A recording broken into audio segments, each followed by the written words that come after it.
At the edge of a slow-moving southern town, the kind where the gas station still sells fried bologna sandwiches and everyone knows the mailman's dog's name, there sat a faded auto shop called Hilltop Motors. The sign was chipped, the walls stained with grease, and the air always carried the scent of motor oil, burnt coffee, and sun-baked metal. Melanie Carter had worked there since she was 21. Now 26, she had 5 years of busted knuckles, late shifts, and silent endurance behind her.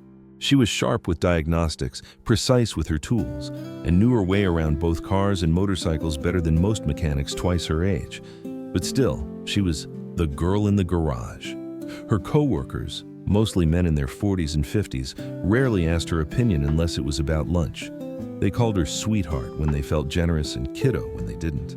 Every morning, she tied her hair back, pulled on the same faded navy blue jumpsuit with M. Carter stitched on the chest, and got to work like she had something to prove. Because she did. The day it happened was a Wednesday. Hot, thick, and sticky. The kind of summer day when the air stands still and sweat finds you before the work even begins.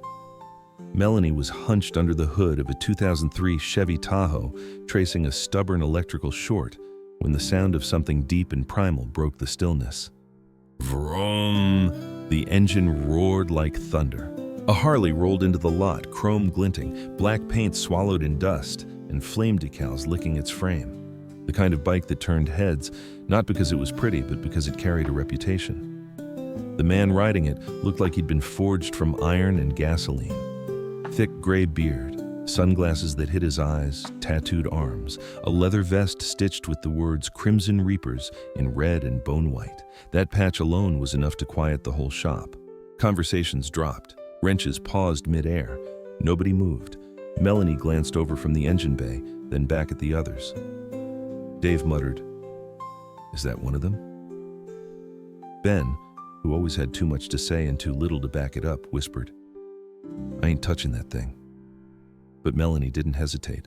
She stepped out from the shade, wiping her hands on a rag, and walked toward the bike. "You need help?" she asked, voice calm, even. The biker swung one leg off the Harley and stood tall, taller than she expected. He didn't say anything for a moment, just looked at her like he wasn't sure what he was seeing. "Clutch is acting up," he said finally. "She stalls out when I shift down." Melanie nodded. "Let me take a look." Ben shot her a look that screamed, "Are you crazy?" But she ignored it. "I've got it," she said over her shoulder. And that was that. The biker, Tank, she would later learn, didn't speak much. He watched her quietly as she rolled the bike into the shade, pulled on her gloves, and crouched beside the engine. Her fingers moved with confidence. No extra noise, no wasted motion. The garage behind her buzzed with unspoken tension. The men whispered to each other, making a show of checking paperwork and pretending not to stare. Tank stayed still, arms crossed, only shifting to light a cigarette. But there was something in the way he watched her. Not just curious, not just surprised, more like curious about how someone like her had gotten this good. And Melanie, she didn't ask him about his jacket, didn't assume anything about his ink, his silence, or the stories attached to that patch. She just listened to the bike, made a few tests, and got to work like she would with any other customer.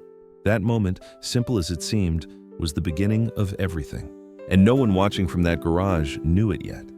But the day Melanie Carter said, "I've got it," to a man everyone else was too scared to speak to, was the day her life began to shift in ways none of them could predict. That small moment would change the course of her life. If this story speaks to you, don't forget to subscribe, like, and share your thoughts below. Your support helps us tell more stories that touch hearts. Melanie worked in silence, her focus sharp as a blade. The clutch assembly on Tank's Harley was jammed up with grime and wear, a mess that most techs would have sent back out the door with a quote and a shrug. But she wasn't like most techs. She didn't see a problem and think delay.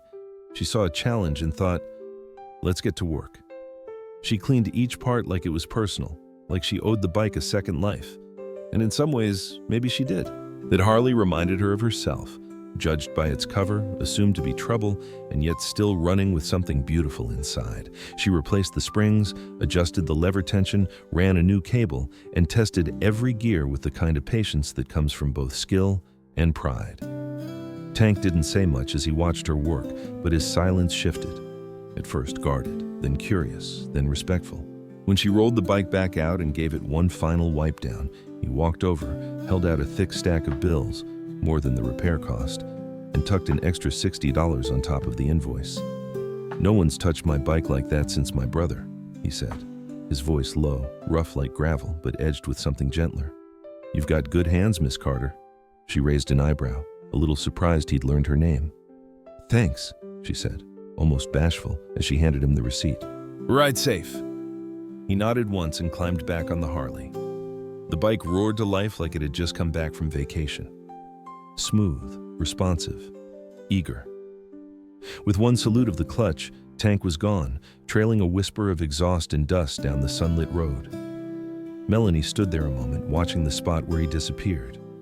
Behind her, the garage buzzed again. The men had moved in closer while she worked, not offering help, not even pretending to look busy. Just watching. She went back to the Tahoe, finished the wiring job, and clocked out 30 minutes after the others, like she usually did.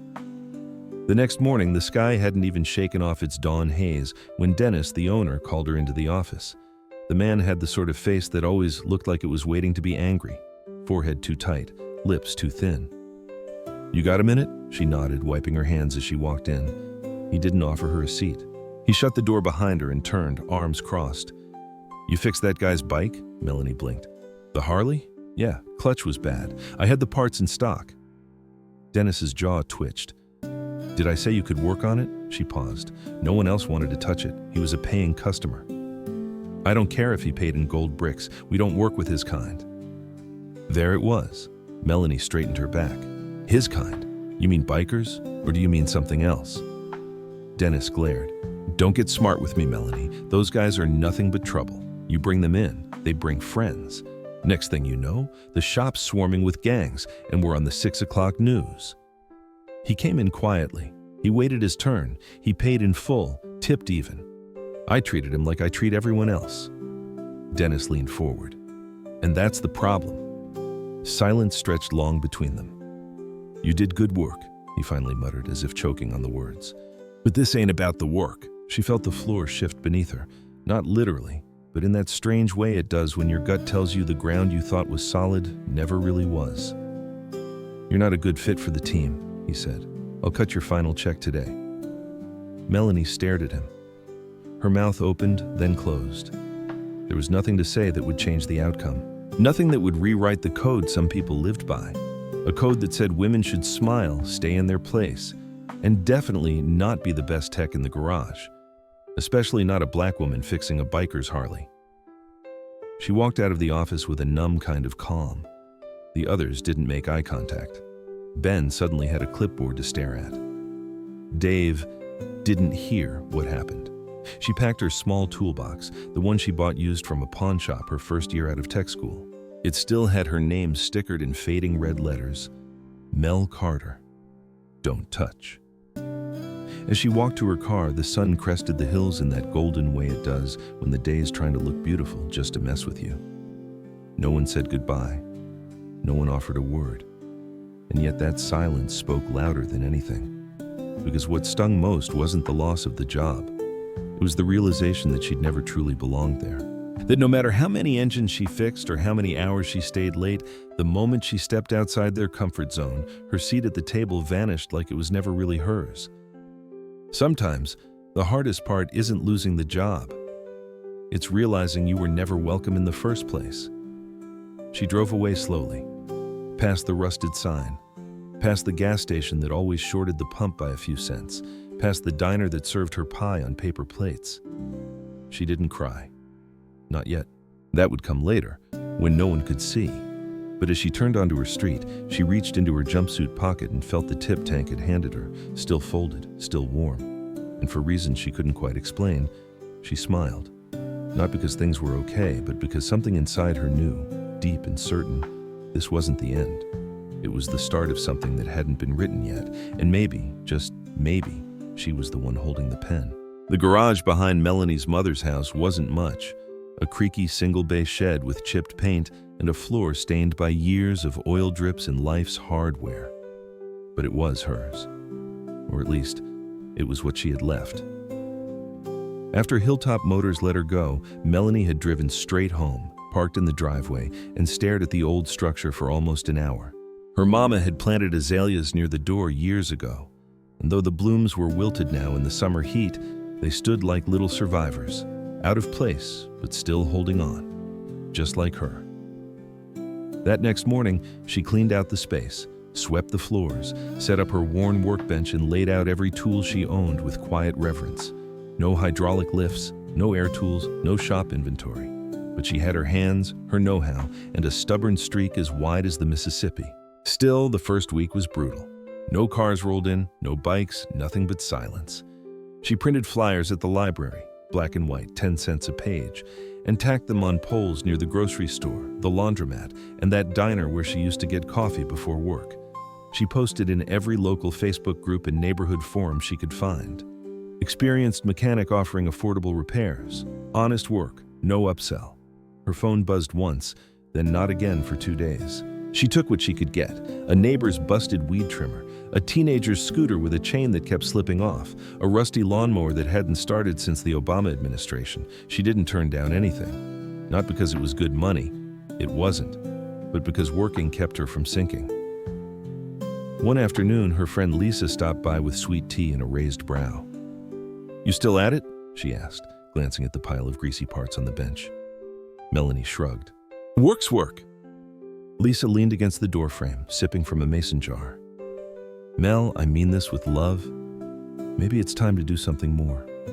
Fitting. You're smart. You could work front desk somewhere, get into dispatch, somewhere with AC." Melanie didn't answer right away. She just looked down at the carburetor she was rebuilding and tightened the next screw. "I'm not looking for comfort," she said quietly. "I'm looking for purpose." Lisa sighed. "Well, I hope you find both." By the end of week 2, the money she'd saved was almost gone. Her mom didn't say much, but Melanie could tell she was worried. Every night she cooked just a little more rice, made the meat stretch just a little further. Then came the sound. Vroom. That same deep, bone-shaking rumble that had once silenced Hilltop Motors now echoed down her quiet neighborhood street. She stepped outside. Tank sat astride his Harley, arms relaxed on the handlebars. Behind him, parked in a staggered line like a convoy from a forgotten war, were 10 other bikes, chrome and matte, loud and louder. Men and women of all shapes, ages, and expressions, rough, tattooed, worn, but focused. Melanie blinked. "Tank?" He nodded. "Heard you set up shop." She glanced at the others. "That obvious?" He grinned, a crooked, lopsided kind of smile. "We take care of our own. Word travels fast." She crossed her arms, trying to mask the sudden swelling in her throat. "You bringing me trouble?" He shook his head. "I'm bringing you work." He dismounted, handed her his keys, and said something she wouldn't forget. "You're the only one I trust with my ride now." The others followed suit. One needed brake pads, another wanted a new fuel line. One of the women had custom fenders she wanted fitted without the boys screwing up the curves. They called her Doc. They paid on time. No haggling, no questioning her price.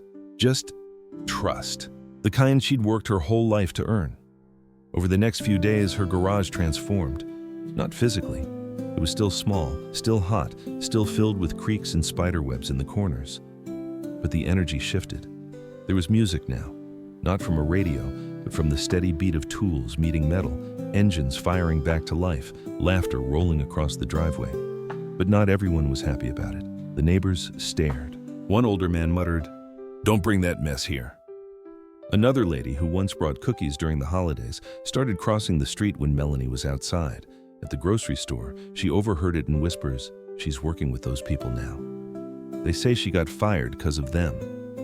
Why'd a girl like that want to fix motorcycles anyway?" Ben from the old garage even commented on one of her Facebook posts, "Guess you found your new crew. Real classy." Melanie didn't clap back, didn't explain herself. She just kept working. Let her wrench do the talking. Each time someone left with a working bike and a smile, she added another brick to her foundation.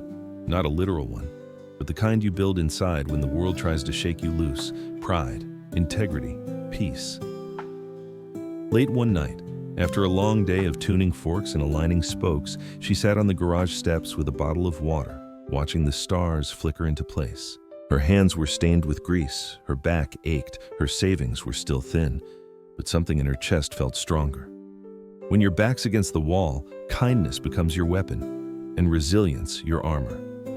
She wasn't just fixing machines anymore. She was rebuilding something far bigger, herself.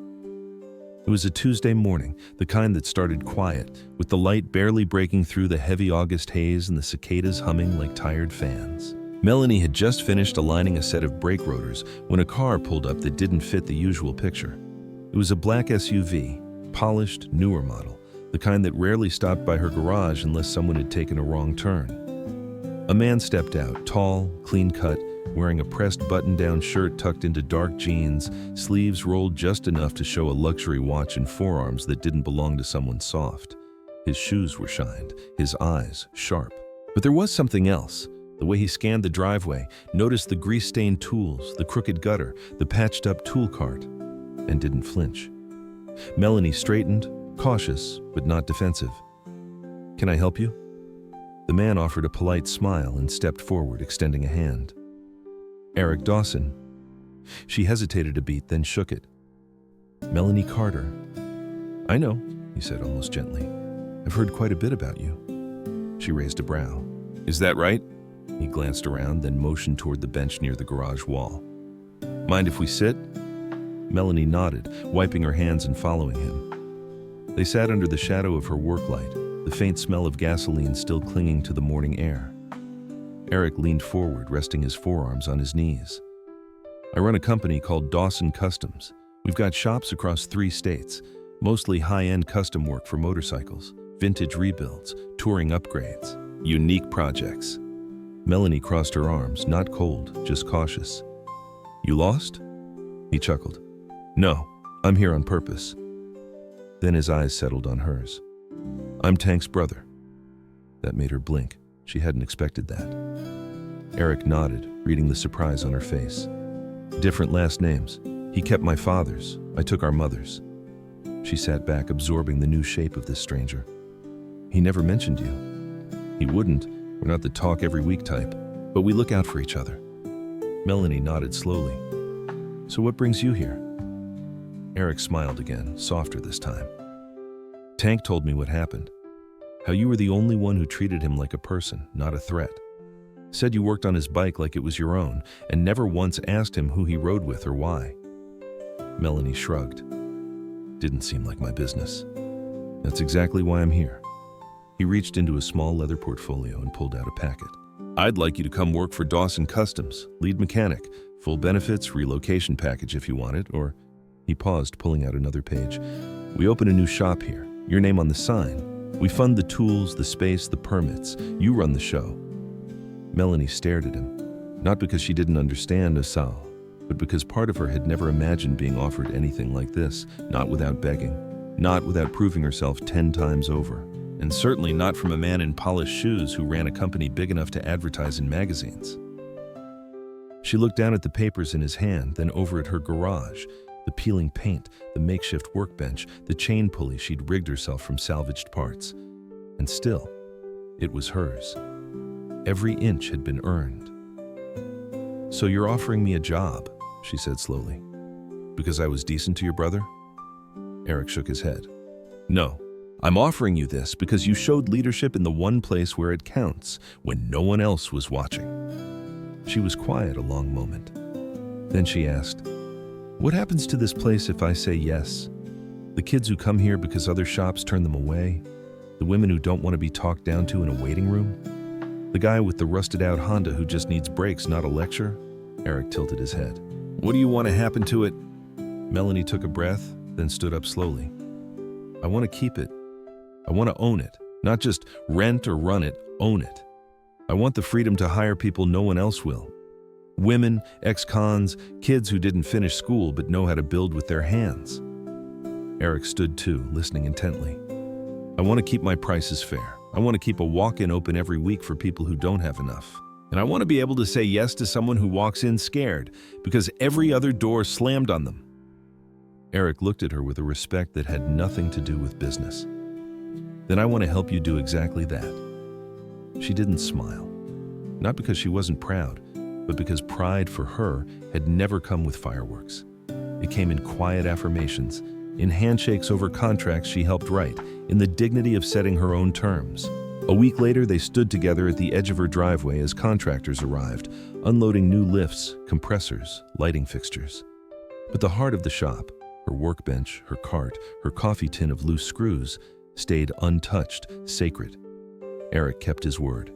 And Melanie didn't shout her victory, didn't post about it or wave it in front of the men who laughed when she fell. She simply opened her shop every morning, same as always. The only difference now was a new sign out front, Carter and Cumbo. Honest repairs, real people, all welcome. She wasn't the loudest in the room. She was just the one who never looked down on anyone, no matter their jacket. And that, in the end, was enough. Business at Mel's Customs was no longer a miracle story whispered among biker circles. It was a local landmark. 6 months after its relaunch, the once faded garage behind her mother's house had transformed into a thriving shop with a clean blacktop driveway, 2 sturdy lifts, a proper waiting room with worn couches and fresh coffee, and the same beat-up red toolbox Melanie had always kept, now sitting in the corner like an old friend that had witnessed everything. The shop didn't look like much from the outside. No neon, no gimmicks. But inside, it beat like a heart. Alive, humming with movement, and filled with people who belonged. Melanie had built a team from the kinds of resumes most places tossed aside. A 43-year-old single mom who had been laid off twice, a quiet ex-Marine with a limp and a deep understanding of diesel engines, a high school dropout who used to hang around parking lots fixing his friends' skateboards but now rebuilt carburetors with steady hands and a quiet pride. None of them fit the perfect profile, but they fit here. Together they worked with a rhythm that was more orchestra than assembly line, and while the air still smelled like oil and tire rubber, it also carried something else: trust. People brought their problems to Mel's Customs because they knew they'd be treated fairly. A bike wasn't just a machine here. It was a means to get to work, to visit a grandchild, to deliver packages that kept food on the table. And Melanie never forgot that. She kept her walk-in hours open. One day a week where customers could bring their vehicle in without an appointment, no questions asked. Sometimes it was a young dad who just started door dashing. Sometimes it was an older woman whose car hadn't been checked in 5 years. And sometimes it was someone who just wanted to sit and be seen. They were all welcome. Melanie had created more than a shop. She'd created a space for second chances. One Friday afternoon in late October, the garage doors were open to the breeze. Music played low through a dusty speaker, and the whole team was elbows deep in a full rebuild of a 1978 Triumph Bonneville when a car pulled up and parked halfway on the curb. Melanie didn't look up at first. She was calibrating the valve clearance, brow furrowed. Then she heard the voice, familiar, uncertain. "Hey, you take scooters?" She looked up and froze. Dennis. He was dressed in a windbreaker now, not his old Hilltop Motors uniform. His hair was thinner, his shoulders more slumped than she remembered. But his voice hadn't changed, still clipped, still heavy with pride. Next to him stood a boy, maybe 13, holding onto a scratched-up red scooter with duct tape on the handles and a bent front wheel. Dennis cleared his throat. "My son, Connor. Wrecked it going too fast." He looked everywhere but at her. "Can't get the thing to start again." Melanie stood slowly and wiped her hands on a rag. The garage behind her had gone quiet. Dennis shifted awkwardly, eyes darting to the walls, the tools, the custom bikes parked in the corner. Like he was seeing her shop for the first time and realizing it wasn't some backlot operation after all. She met his eyes, steady as stone. He didn't say he was sorry, didn't acknowledge what he'd done, or why she was no longer working at his shop. But maybe in that small act of bringing his son here, asking for help, there was something he couldn't say out loud. Maybe shame had its own language. Melanie didn't offer a speech, didn't press the moment. She just nodded. "Leave it here," she said. Dennis blinked. "You sure?" "I'm sure." He looked surprised, almost confused, like he had expected her to turn him away, maybe even wanted her to, but she didn't. She wouldn't, because that's not who she was. He mumbled a thank you, nudged Connor forward, and walked out before the silence became too heavy to carry. Melanie looked down at the scooter, then turned to her youngest tech, the kid from juvie who now wore clean overalls and could rebuild a brake system blindfolded. "Think you can handle this one?" she asked. The kid grinned. "Easy." And with that, work resumed. Later that day, Melanie stepped into the small waiting room to refill her water bottle and paused at the scene inside. Tank sat comfortably on the couch, legs stretched out, sipping from a black mug that read, "I void warranties professionally." Across from him sat a woman in her late 40s wearing a blazer and jeans, a school teacher waiting for her electric bike to be serviced. She was laughing at something Tank had said. "So you're telling me," he said, eyebrows raised, "that you've got middle schoolers learning to code, but they still don't know how to write in cursive?" The teacher laughed. "Welcome to the future." Melanie leaned against the doorway, unseen, just listening. There was something magical in watching two people from different worlds, a biker and a science teacher, connect over cheap coffee and sarcasm. Not because they had everything in common, but because no one here cared about where you came from, only how you treated people once you got here. Her eyes lifted to the wall just above the couch. There, framed in wood and glass, hung a black and red Crimson Reaper's patch, the same one Tank had given her months ago. When she'd asked why, he'd simply said, "Didn't feel right hanging on my wall anymore. You gave it more meaning than I ever could." She hadn't known what to say then. She still didn't. But every time she looked at it, she remembered that quiet afternoon behind her mother's house when one biker's trust became the spark that ignited everything. Sometimes the people the world tells us to fear end up being the ones who show up when it matters most. And sometimes the places we're pushed out of are exactly what lead us to build something better.